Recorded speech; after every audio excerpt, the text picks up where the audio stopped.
hin argatu. Itajarraa kaanii gara mooraa OBN'tti dhufanii komii isaanii dhiyeeffatanii fi daawwattoota keenya ammas viidiyoo tokko daawwannee walitti deebina.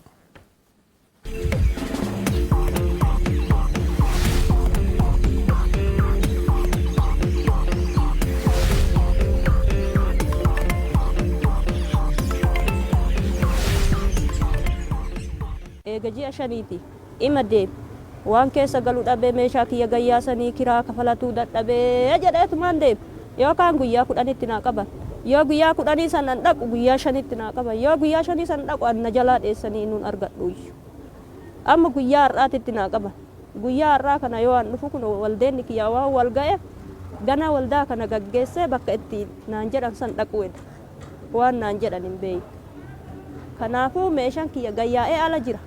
Namni rabboomii kushiinatti naa guure meeshaan kiyya kushiinaa hambaa keessa jiraata. Ani firaashii hambaa jala minxaafii buufadheeti minciisaa jira.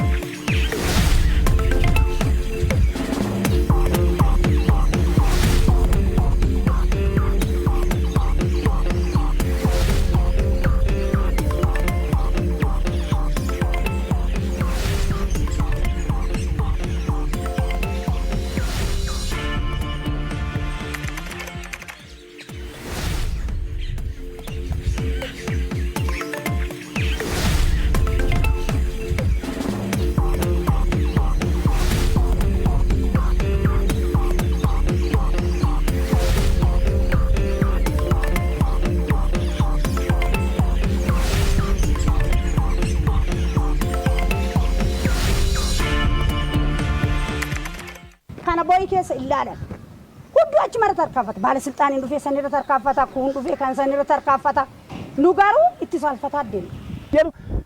Magaalarraa kiiloomeetirii 2 yookiin 3 balfi itti gatamu.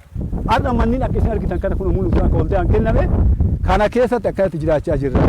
Amma kun manni kiyya kana kun ogeessee jiran amma ijaaree geesse uta geesse hoggaa ga'e bashitama kanatti hin galee mana kiraata. Kana jiru. Manni jireenyaa koo isa qeeraa gubbaarratti naa kenname kana garuu balfa kanarraa itti jiraachuu waan hin dandeenyeef mana kiraa keessan jiraachaa jira. Kana iyyanna nuti hamma deemuu qabnu deemnee jirra. Humna keenya ol ta'ee jira. Daa'imman keenya dhukkubsata yeroo hunda mana yaala geessin hin dhukkubsatu baakteeriyaa kanarraa kaka'e manatti dhoorginee fa'aa jiraanna daa'imman sammuu isaaniitiif manatti dhoorginee jiraachuun baay'ee ulfaataadha. Walitti deemnee jira kabajamtoota daawwattoota keenya kun immoo komii jiraattota aanaa keessanii lafa mana jireenyaa kennitanii fi balfa itti gattanii maal akkamittiin maaliif jireenya dhorkitan? Naannoon balfa amma jiru kun magaalaan hundooftee naannoo sanitti gatama balfi dhugaadha. Naannoo kana sirreessuu fi karoora tokko qabannee turre. Diizaayinii isaa gaafa adda balfichi gatamaa ture. Achuma gatamaa ture bakka waldaa mana jireenyaaf immoo achumatti kennitanii. Waldeen mana jireenyaa naannoo sanitti kenname naannoo sanii kaasuuf karoorfame balficha. Balficha naannoo saniif kaasuuf gaafa karoorfamu pilaanii bakka biraatti gaafa hojjechiifamu magaalaan baajanni magaalaan qabduu fi pilaanii sun walitti hin dhufne hanqina ture jechuudha. Gara miliyoona 60 fudhata. Maal gochuu qabna wanti jedhu laalle ammatti jechuudha fala wanta kanaa godhuuf yeroo ka dura gatame qofa osoo hin taane hamma irratti illee itti gatamaa jira namni waldaadhaan lafa fudhatee mana ijaarratee itti galuu dadhabee mana kiraa keessa jira har'allee lafa isin kennite sanatti isa duraa kaasuu mitiiti har'allee irraan dhaabsifne. Isa kana dhaabsuu bara 2016 keessa karoora qabanne. 2016 darbe kana. 2016 karoora qabanneetti kaasuu hin dandeenye 2017tti bifalli nu goone amma gara baadiyyaatti gadi buune kan yeroo. 2016 dandeenye ta'a 2017 maaliin dandeessu? Maali wabiin uummataa? Guddichaan hin dandeenye kan yeroo. Kan yerootiin tokkoffaa hawaasarraa fageessu. Naannoo. Hawaasa sana kaa'amoo balfa sana kaa'areemu? Balfa kaasuu hin achi. Guutumaan guutuu kaasuu hin achi. Yoom kaaftuudha? Amma yoomitti kaaftu? Bara kanan kaasnu bara 2017. Waggaadha wanniin keessan waadaan keessan. Piroojeektii qabanne dura bee. Balfa kaasuudhaafis waggaa tokko siin fixa iddoo sana yookiin balfa amma itti gatamaa jiru irraa dhaabsisu achi immoo isa jiru kaasanii hawaasni mana ijaarrate keessa nagaan akka jiraatu taasisu waggaa tokko siin fixa ammas amma ammaattuu waggaa shanii ol hawaasni mana ijaarrate itti galuu dadhabee ta'a balfa keessa isin tochitti kenneef waldaadhaan. Naannoo san ka ture akkuma jiruun rakkoo ture.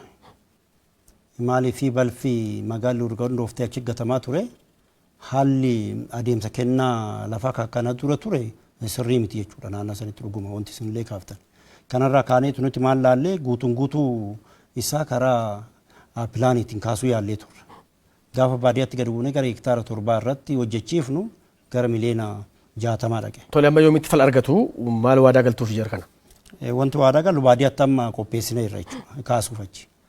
Balfisoo achi ka'a? Balfin ka'e. Balfa kaafneet baadiyyaa irratti yoom haga yoomii qopheessinee beenyaa kafalaa jirra. Haga yoomii shanitti guutumaan guutuu xarayineet kaafna achi. Tole. Sababbiin isaa maaliif sirratuu qaba. Tole hanga ji'a shanitti nutis miidiyaadhaan kan deebinee hordofnu ta'a. Mee ammas viidiyoo tokko waliin daawwanna.